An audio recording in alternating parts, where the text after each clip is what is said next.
حسین ہائے حسین ہائے حسین ہائے حسین.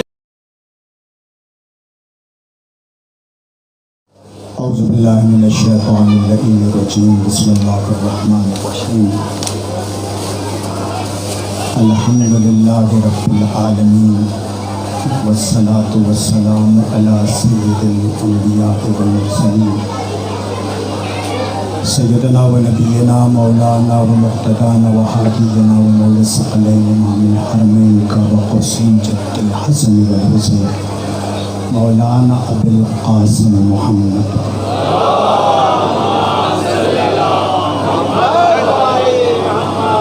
وأهل بيته الطيبين الطاهرين المعصومين المظلومين. أما بعد، قال رسول الله صلى الله عليه وآله وسلم: بسم الله الرحمن الرحيم. هذا وسلم الفارفين الصلوات حضرت محمد وعلى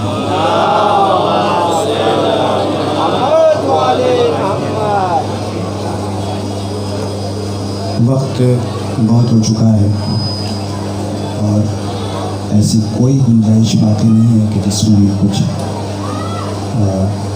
معروضات آپ کے سامنے پیش کر سکوں. ہمارے بڑے بھائی وجود الاسلام المسلمین مولانا حافظ امام صاحب سبھی تشریف فرما ہیں. وہ رسول جو اس وقت تک کلام ہی نہیں کرتا کہ جب تک کہ حکم پروردگار نازل نہ ہو. میں بہت مختصر اس کی خصوصیت کو بیان کروں تو یہ کہوں کہ وہ وہی کہتا ہے جو وہی کہتی ہے. وہ وہی کہتا ہے جو وہی کہتی ہے. دیکھیے، تمام انسانوں میں، آدم و عالم میں جتنے بھی انسان زیور وجود سے آراستہ ہوئے، تمام انسانوں میں سب سے مختلف اللہ نے، خدا نے نبیوں کو بنایا. بڑے سکون سے سنیے گا، نتیجوں کے گوہر دینا چاہتا ہوں. تمام بشریت میں سب سے مختلف اللہ نے نبیوں کو بنایا. نبیوں میں سب سے مختلف رسولوں کو بنایا. رسولوں میں سب سے مختلف بڑے رسول کو بنایا. بڑے رسول میں سب سے مختلف ایک رسول کو بنایا. یعنی یہ تمام عالم بشریت یہ نہیں کہہ سکتی کہ میں نبی جیسا، اور نبی یہ نہیں کہہ سکتا کہ میں رسول جیسا. رسول یہ نہیں کہہ سکتا کہ میں بڑے رسول جیسا. بڑے رسول یہ نہیں کہہ سکتے کہ میں محمد جیسا.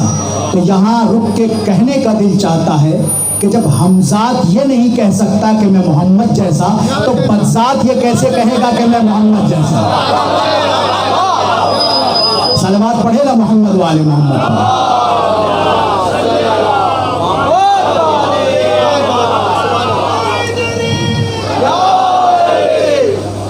جب ہمذات یہ نہیں کہہ سکتا کہ میں محمد جیسا، تو یہ بدذات یہ کیسے کہہ سکتے ہیں کہ میں محمد جیسا. دیکھیے، مشہور ہے، بڑا ہم اور آپ مانوس ہیں سورہ مبارک قدر سے. ہم نے نازل کیا قرآن کو شب قدر میں. وما ادراک، اور تم درک نہیں کر سکتے ان راتوں کو کہ جس رات میں ہم نے قرآن نازل کیا. تم ترک نہیں کر سکتے، یعنی تم سمجھ نہیں سکتے. مجبوری میری سمجھتے ہوں گے کہ دامن وقت میں بالکل گنجائش نہیں، اشاروں سے گزرتا ہوا مصائب کی منزل پر چلا ہوگا. تم درک نہیں کر سکتے، تم سمجھ نہیں سکتے. تو اللہ نے کہا تم سمجھ نہیں سکتے، اس کا مطلب کہ استطاعت، قوت، طاقت، صلاحیت، علم جتنا بھی ہو، خدا نے کہا کہ سمجھ نہیں سکتے تو پھر سمجھ نہیں سکتے. جتنی بھی سمجھ رکھتے ہو مگر سمجھ نہیں سکتے. کیوں نہیں سمجھ سکتے؟ اس لیے کہ اللہ نے کہا ان راتوں کو تم نہیں سمجھ سکتے کہ جس رات میں قرآن نازل ہوا. تو اس ذات کو کیسے سمجھو گے جس ذات پہ قرآن نازل ہوا. صلوات پڑھے نا محمد والے محمد.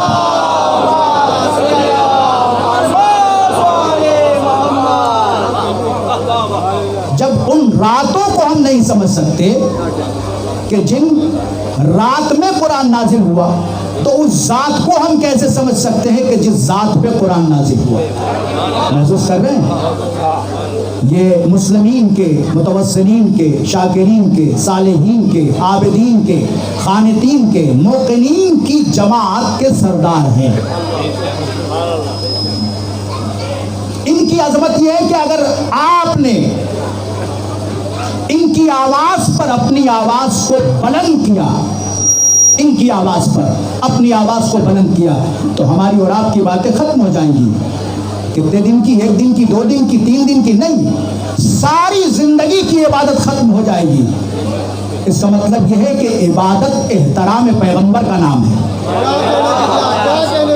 عبادت احترام پیغمبر کا نام ہے۔ شاید میں سمجھا نہیں سکا۔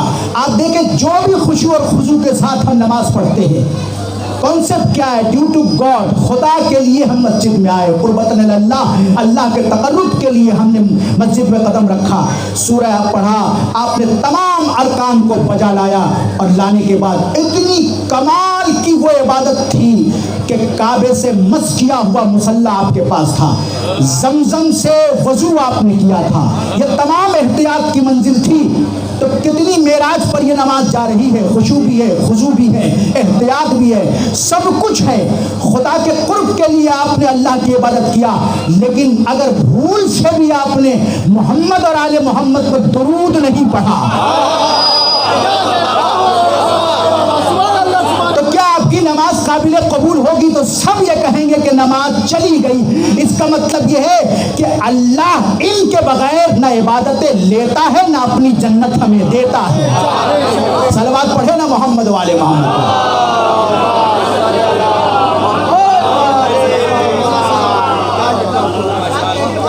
نہ عبادت لیتا ہے اور نہ جنت ہمیں دیتا ہے، تو ان کی منزلت بڑی ہے۔ یہ وہ ہیں جو براہ راست خدا سے گفتگو کرتے ہیں، ان کے درمیان فرشتے حائل نہیں ہیں۔ آپ اگر ڈاکٹر اور طبیب کے پاس اگر آپ گئے ہیں تو آپ نے ٹیبلیٹ یا کیپسولز کے نام اگر اپنے جیب میں رکھے ہیں تو وہ نام آپ کو اثر نہیں دے گا جب تک کہ اسے کھا نہ لے۔ تو یہ دنیا کی دوا ہے کہ اسم فائدہ نہیں پہنچاتا، لیکن آل محمد کا نام بھی اگر آپ نے رکھا تو وہ بھی فائدہ پہنچاتا ہے۔ صلوات پڑھے نا محمد والے محمد۔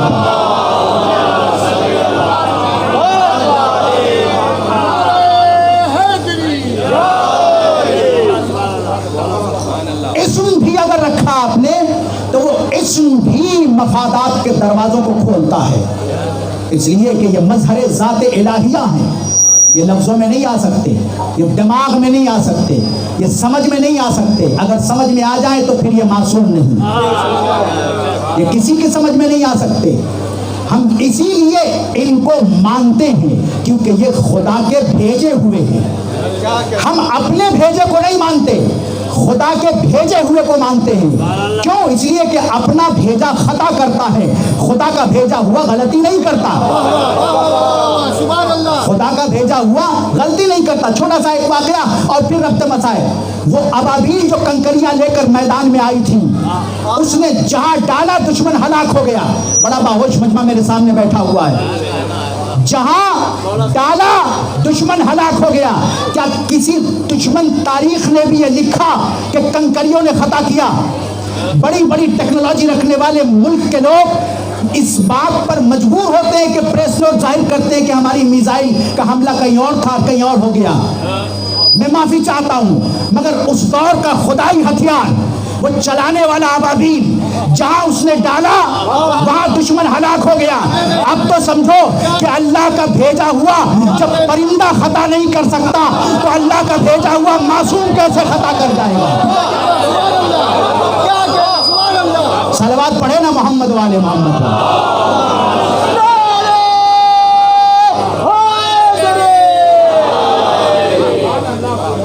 جب اللہ کا بھیجا ہوا